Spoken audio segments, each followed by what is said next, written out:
السلام علیکم ورحمۃ اللہ وبرکاتہ۔ جی، حافظ قاسم صاحب پوچھتے ہیں کہ ایک جامع مسجد ہے، اس میں مسلسل 4 دن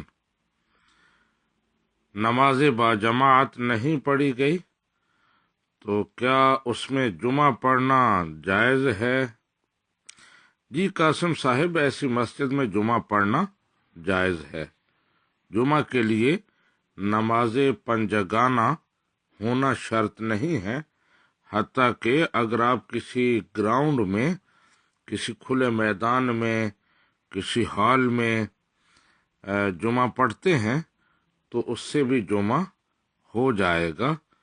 اور جو صورتحال آپ نے بتائی ہے، جامع مسجد ہے، 4 دن نماز باجماعت نہیں ہوئی، تو وہاں آپ جمعہ پڑھ سکتے ہیں۔ ھذا ما عندی واللہ ورسولہ اعلم بالصواب۔